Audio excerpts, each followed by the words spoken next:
Welcome to Eye on the Tigers News. I'm Alexis Richer. Thanks for joining us today for the news we've been watching for you.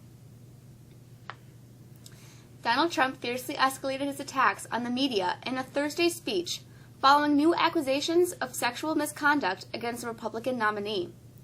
Trump also amped up his attacks on Bill and Hillary Clinton, whom he alleged are criminals. Earlier in the speech, as Trump was attacking his Democratic rival, his supporters started chanting, quote, "Lock her up." She doesn't have the strength. She doesn't have the aptitude. She doesn't have what it takes if we're going to be a great country again. That I can tell you 100%. Michelle Obama issued a deeply personal denunciation of Donald J. Trump on Thursday for his lewd comments about women, exhorting voters in scathing terms to reject his candidacy and the campaign's increasingly vulgar tenor by backing Hillary Clinton as a matter of conscience.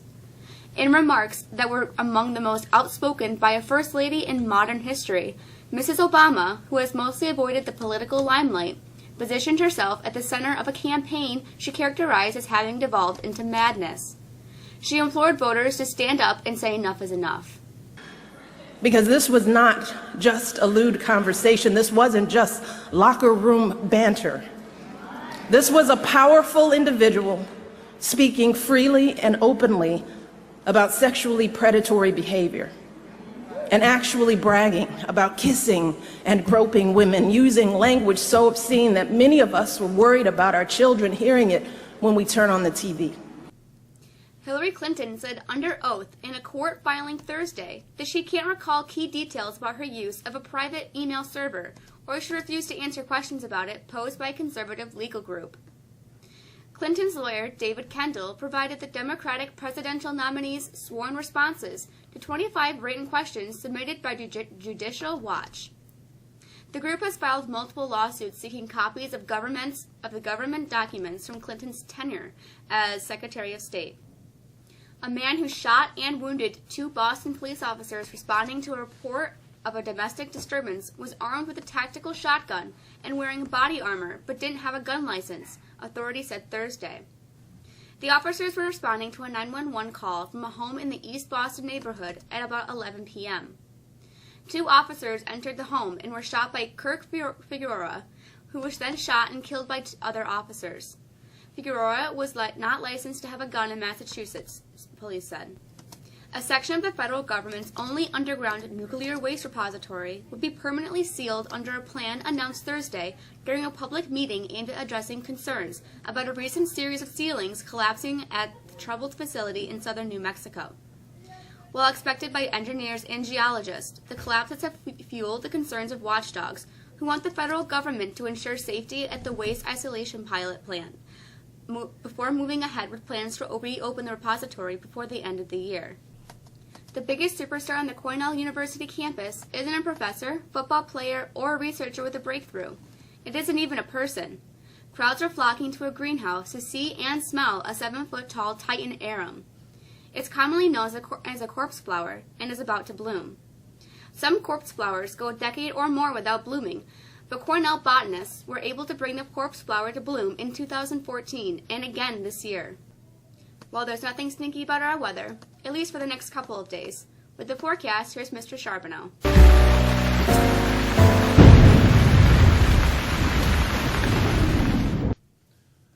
After a chilly start to the day, temperatures were just below freezing in some parts of our area. We've rebounded nicely with highs today reaching in the upper 50s with bright skies.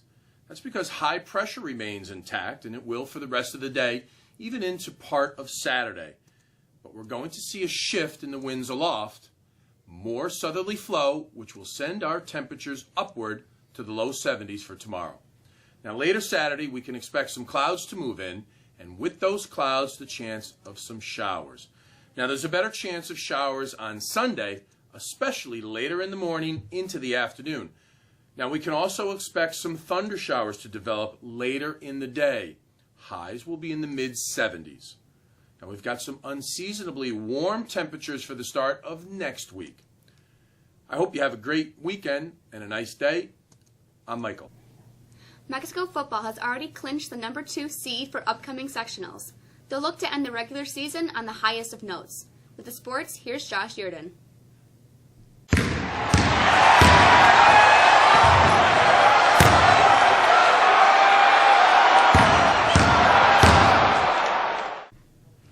With last week's come-from-behind win against Notre Dame and Casanovia's win last night against Oneida, Mexico football team is assured of the 2 seed when the sectional playoff matchups are announced on Sunday. The Tigers, however, will look to extend its 5-game win streak tonight when it hosts VVS. Kickoff is scheduled for 7. Following senior night activities, 17 seniors will be recognized. Mexico boys soccer team needed just one more win to qualify for sectional play, the first time in more than a decade, and they had one more chance last night when it hosted Oswego. The game was scoreless with less than 2 minutes left in the second overtime when Oswego netted the game winner for a 1-0 win. The Los Angeles Dodgers were able to put up 4 runs in the 7th inning and then hold on for dear life as they upset the Washington Nationals 4-3 in Game 5 of the divisional series last night. In the American League, the Cleveland Indians host the Toronto Blue Jays. The best-of-a-7 series gets underway tonight. And finally, Week 6 of the NFL sees the Buffalo Bills looking to extend its 2-game win streak when it hosts the 49ers. The Giants look to end a 2-game skid against the Ravens, and the Jets look to get straightened out when they tackle Arizona on Monday night. That's the sports. Have a great weekend. I'm Josh Yurden. The calendar is busy with the start of college application week beginning next week from October 17th through the 21st. Students are encouraged to stop down to student services during free periods or after school for help applying to college.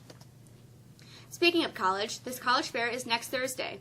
Mr. McPherson is reminding students to drop off signed permission slips.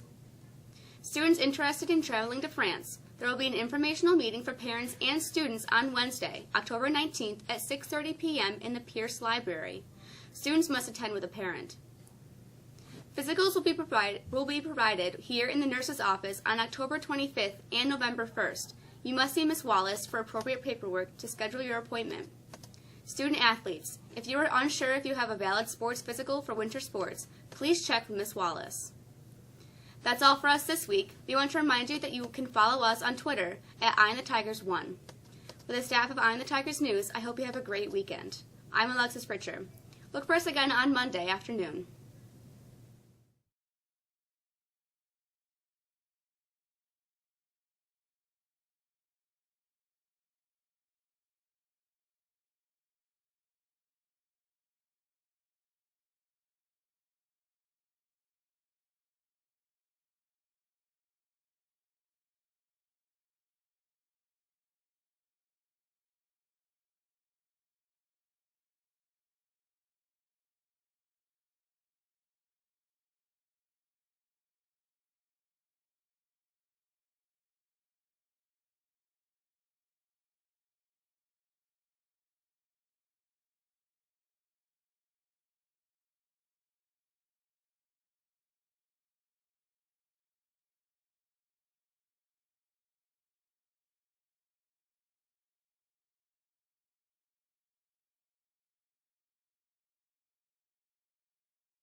The calendar is busy with the start of College Application Week beginning next week from October 17th through the 21st.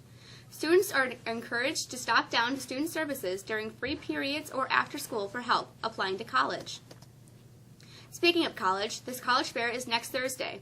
Mr. McPherson is reminding students to drop off signed permission slips.